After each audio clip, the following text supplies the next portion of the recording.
going on, everyone? Welcome back. Rabid here, and we're going to take a look at some more KASPA ASICs. As you know, in a couple weeks time we are set to see the KS3s emerge from Ice River. Now, will they ship in a couple weeks? No, there may be a delay. It might not be till the end of the month, but regardless, they're going to be online very soon. Now, Bitmain is still looking August, maybe September. I'm going with September for that.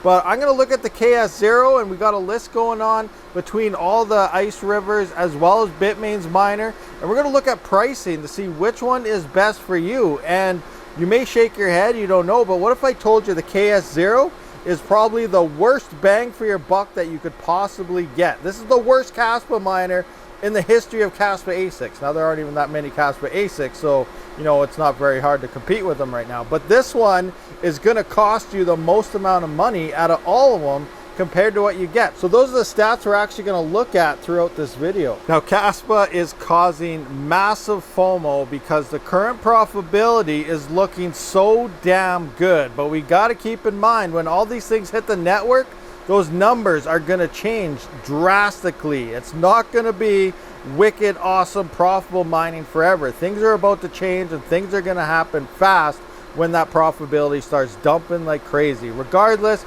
you know, once all these start opening up, third-party sellers like OCTOMINER Bros and Coin Mining Central, their prices may look a bit higher on their website, but by the time it gets to your door, it may be cheaper, because you got to keep in mind, shipping is included. They drop the value, so import fees are very cheap as well, compared to ordering off straight something like Bitmain, who will charge an arm and a leg through shipping, and it won't even cost that much to ship or through imports, but they pocket that money. Keep that in mind when ordering from Bitcoin. They try to rip you off every chance they get. Sorry, Bitmain, is true. Just stop stealing from people. Secondary, I don't know how Ice Rivers imports and how they do their thing or anything, so I can't speak on that. Now, why did I make this video? It's because, well, I see people buying 5, 10, 15 of these things, trying to get as many as they can because they're so profitable right now. We also, depending where you get your information and stuff from, Reddit, whatever, why would you get the KSL versus a different one? It's only 5 terahash versus 8 terahash and all sorts of stuff. So we're going to get to the bottom of pricing. What is the best bang for your buck, and what are you getting out of each miner for the price they're giving you? All right, so here's my current spreadsheet of all the different KASPA miners currently or will become available, as well as hash rates, price, power consumptions, price per gigahash, and gigahash per watt. You can already probably just pause it and see everything, shut the video off, and you're good. But let's kind of run through what's going on here. And remember, import fees and everything are still going to be part of this, shipping fees and everything on top of this price. KASPA ASIC cost. So we have the KS0 coming in at $999. Its hash rate is about 100 gigahash. It is 71 watts at the wall.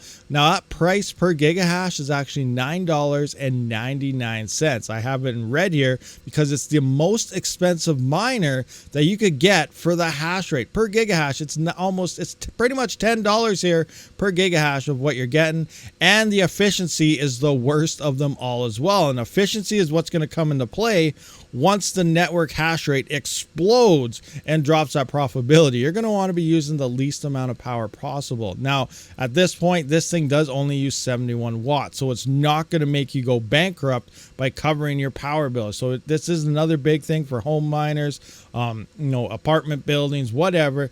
This thing here, even though the profitability is going to dump, it's still going to remain profitable for a long time. Even after 5,000 miners go online of the KS3 alone, this thing will still be making around 80 cents or so, depending how long into the future we're looking. I'm only looking 2 or 3 months based on the KASPA block reward. We don't know what the price or anything will do. All these factors will matter as well, but it's only doing 71 watts. So, we're pretty safe on the power bill with this thing. We could run this thing at a loss and it's not really going to do anything, but it is the least efficient miner and the most expensive per gigahash. So now we're looking at the KS1. Now this thing's coming in at $7,999. It is 1 terahash, 600 watts. and it is costing about $7.99 per gigahash. So we can actually see we're cheaper here. Example, if you were to buy 10 of these things, you are better off saving money and getting about the same hash rate. 100 gigahash equals 1 terahash. It'd be cheaper to buy just one of these instead of 10 of these, and it's a little bit more efficient as well, coming in at 1.666 gigahash per watt of a ratio, which just means, if you're unfamiliar with the hash to watt ratio, gigahash, megahash, whatever, for every watt of power you use, you're getting 1.6 gigahash worth of hash rate. Now we're going to look at the KS2. This thing is $14,999, 2 gigahash. Everything is pretty much the same as the KS1 here. We're at 1,200 watts. This is a little bit cheaper per gigahash here at $7.49 per gigahash. So you're getting a little bit better value here for your money, but it is the same efficiency. It pretty much just doubled the hash, doubled the power. Now we don't know the official numbers on the power, because remember the KS0 is stated at 65 watts, and we found out that's actually using 71 watts at the wall.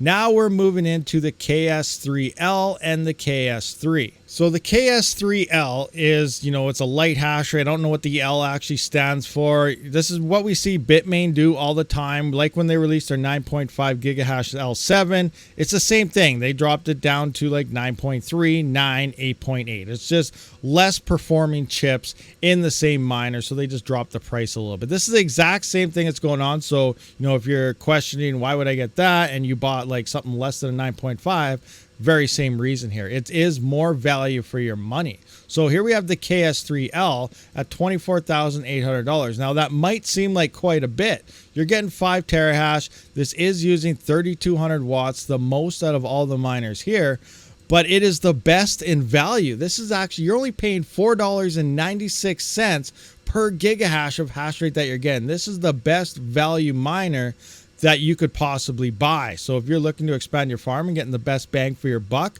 the KS3L is that miner that you want. Now, depending on your power price, this thing is still super efficient compared to anything we have right now, but it is down in, it's better than the KS0, which is huge to say, but it's also slightly less than the KS1, the KS2, coming in at 1.5625 gigahash per watt. Fairly close, but it is off a little bit. Now we got the KS3 here, $47,800, 8 terahash beast for 3,200 watts, and that's coming in at $5.97. So it is costing a little more per gigahash, but we are seeing an efficiency spike here at 2.5. So obviously, if you have more expensive power than someone at 10 cents, 6 cents, 7 cents, everybody else under 10 cents per kilowatt hour, this is something you're definitely going to want to look into.